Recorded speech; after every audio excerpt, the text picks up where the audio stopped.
Need to replace the Firepot on your Traeger Ironwood 885? Some folks call it the burn pot. Today we're swapping it for a brand new one. We'll walk it in clean technical diagrams to see the repair from angles that are hard to catch on camera. It's a straightforward job. About an hour with a new Firepot, a shop vacuum, a hex key, and a screwdriver. Let's get into it. Step 1. But first, the main power switch on the back goes off, the cord comes out, and the grill has to be stone cold. The manual is blunt about that one. Then, open the door and lift out both cooking grates, the top one first, then the bottom. Step 2. Lift the grease drip tray straight up and out. It's the big sloped panel under the grates, and that slope is what sends grease out to the bucket on the side. Bring it out level. Step 3. Lift out the heat baffle.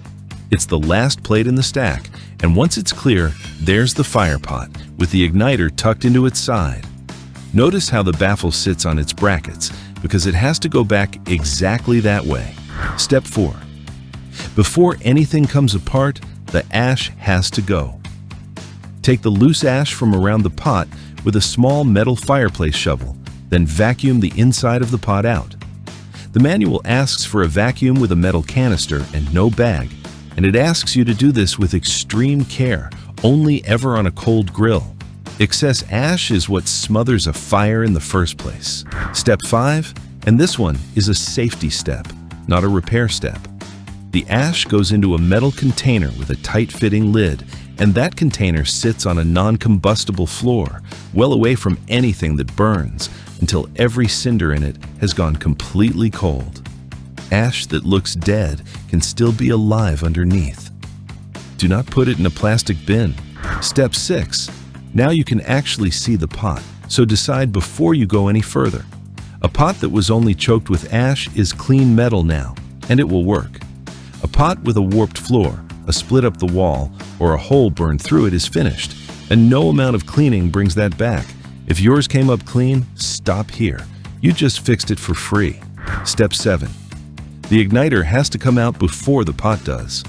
On the side of the Firepot, there's a short sleeve with one screw pinning the igniter into it. Back that screw off a few turns, then draw the igniter straight out and lay it clear. You're reusing this one, so be gentle with the wire. Step 8. The Firepot bolts down to the floor of the barrel through the flange around its rim. Back the fasteners out, all the way this time, and keep them together in one place. They're going straight back into the new pot. Step 9. Lift the old Firepot straight up and out. Turn it over and look at the floor of it. Cracks, warping, or a hole burned right through are exactly why your fire kept dying on you. Step 10. Drop the new Firepot into the opening and line the holes in its flange up with the holes in the barrel floor. Start every fastener by hand before you tighten anything. Then snug them down evenly all the way round. Step 11. Feed the igniter back through and slide it into the sleeve on the new pot. Push it until it seats, so the tip sits inside the pot where the pellets land. Then snug that little screw. Snug, not gorilla tight. You're clamping a heating element. Step 12. Here's the part most people skip. Leave the baffle, the tray, and the grates out, and prove it now, while you can still see into the pot. Plug in and switch on. Pellets start dropping into the new Firepot, and the igniter begins to glow red. Do not touch it. When you see flames coming up out of the pot, switch it off and let everything cool down. Step 13. Once it's cold, rebuild the barrel in order. Heat baffle first, sitting properly on its locating brackets. Then the drip tray. Then both grates. If that baffle isn't seated right, flame can come straight up out of the Firepot. And that is how a grease fire starts. Now, let's make sure it's working. Start the grill the way you always would and watch for 4 things. You get fire in the Firepot within a couple of minutes. The temperature climbs to what you set and holds there.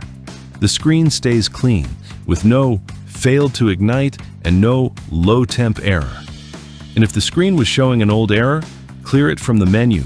Under Settings, Clear Notifications. Pass all of these, and this repair is finished. 2 quick things before you go. First, if the screen throws a low temp error or the fire keeps dying part-way through a cook, the manual sends you to the Firepot before anything else. Clear it out, add pellets, power cycle, and start again. And second, a high temp error can be pellets piled up in the pot. Let it cool, clear the pot out, and restart. Both of those are Firepot problems, described by the screen in its own words.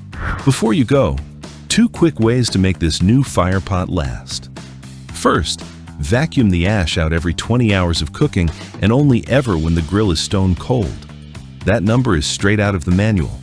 And second, seat the heat baffle properly on its brackets every single time you rebuild. A crooked baffle points flame straight down at your new pot. Do those 2, and this repair will last for years. That's it. Everything we used is linked in the description below.